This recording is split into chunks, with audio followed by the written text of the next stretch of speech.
নতুন করে লোকসানে দেশের আরও ৫টি ব্যাংক। শেয়ার বাজারে তালিকাভুক্ত ৩৬টি ব্যাংকের মধ্যে ৩১টি ব্যাংক এ পর্যন্ত চলতি অর্থবছরের দ্বিতীয় প্রান্তিকে আর্থিক প্রতিবেদন প্রকাশ করেছে। এর মধ্যে ৫টি ব্যাংক মুনাফা থেকে লোকসানের মুখে পড়েছে। এর মধ্যে ৩টাই হচ্ছে শরিয়া ভিত্তিক ইসলামী ব্যাংক। তো কোনগুলো সেই ব্যাংক, এ নিয়ে একটি প্রতিবেদন তৈরি করেছে sharenews24.com নামে অনলাইন একটি পত্রিকা, যেটা আপনারা স্ক্রিনে দেখতে পাচ্ছেন। প্রতিবেদনটি প্রকাশিত হয়েছে ২ আগস্ট ২০২৫। এ বিষয়ে বিস্তারিত থাকবে আজকের এই ভিডিওতে। ভিডিওটি শুরু করার আগে ছোট্ট একটি রিকোয়েস্ট, আপনি যদি আমার চ্যানেলে নতুন হয়ে থাকেন এরকম গুরুত্বপূর্ণ ভিডিও সবার আগে আপডেট পেতে ভিডিওটি লাইক দিয়ে চ্যানেলটি সাবস্ক্রাইব করে সাথেই থাকুন। লোকসানে পতিত ৫ ব্যাংকের মধ্যে প্রথম ব্যাংকটি হল ফার্স্ট সিকিউরিটি ইসলামী ব্যাংক। দ্বিতীয় প্রান্তিকে এপ্রিল থেকে জুন ২০২৫ ফার্স্ট সিকিউরিটি ইসলামী ব্যাংকের শেয়ার প্রতি লোকসান হয়েছে ৯ টাকা ২৪ পয়সা। আগের বছর এই সময়ে ইপিএস ছিল ৪৪ পয়সা। ৩০ জুন ২০২৫ তারিখে কোম্পানিটির শেয়ার প্রতি নিট সম্পদ মূল্য দাঁড়িয়েছে ২ টাকা ৩৯ পয়সা। আগের বছর একই সময়ে যা ছিল ২১ টাকা ৪৪ পয়সা।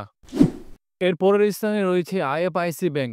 দ্বিতীয় প্রান্তিকে অর্থাৎ এপ্রিল থেকে জুন ২০২৫ আইএফআইসি ব্যাংকের শেয়ার প্রতি লোকসান হয়েছে ৩ টাকা ২৭ পয়সা। আগের বছর এই সময়ে ইপিএস ছিল ১২ পয়সা। ৩০ জুন ২০২৫ তারিখে কোম্পানিটির শেয়ার প্রতি নিট সম্পদ মূল্য দাঁড়িয়েছে ১২ টাকা ৩৪ পয়সা। আগের বছর একই সময়ে যা ছিল ১৯ টাকা ১৫ পয়সা। ঠিক এর পরের স্থানে রয়েছে এক্সিম ব্যাংক। দ্বিতীয় প্রান্তিকে অর্থাৎ এপ্রিল থেকে জুন ২০২৫ এক্সিম ব্যাংকের শেয়ার প্রতি লোকসান হয়েছে ৮ পয়সা। আগের বছর একই সময়ে ইপিএস ছিল ৯০ পয়সা। এর পরের ব্যাংকটি হল এনআরবি ব্যাংক। দ্বিতীয় প্রান্তিকে এপ্রিল থেকে জুন ২০২৫ এনআরবি ব্যাংকের শেয়ার প্রতি লোকসান হয়েছে ১ টাকা ২৯ পয়সা। আগের বছর একই সময়ে ইপিএস ছিল ১৩ পয়সা।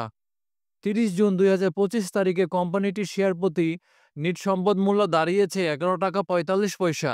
আগের বছর একই সময়ে যা ছিল ১২ টাকা ৬৬ পয়সা। এরপরে রয়েছে সোশ্যাল ইসলামী ব্যাংক। দ্বিতীয় প্রান্তিকে অর্থাৎ এপ্রিল থেকে জুন ২০২৫ এক্সিম ব্যাংকের শেয়ার প্রতি লোকসান হয়েছে ২ টাকা ৯৩ পয়সা। আগের বছর একই সময়ে ইপিএস ছিল ৩৩ পয়সা। ৩০ জুন ২০২৫ তারিখে কোম্পানিটির শেয়ার প্রতি নিট সম্পদ মূল্য দাঁড়িয়েছে ১৩ টাকা ৮২ পয়সা। আগের বছর একই সময়ে যা ছিল ২০ টাকা ২১ পয়সা।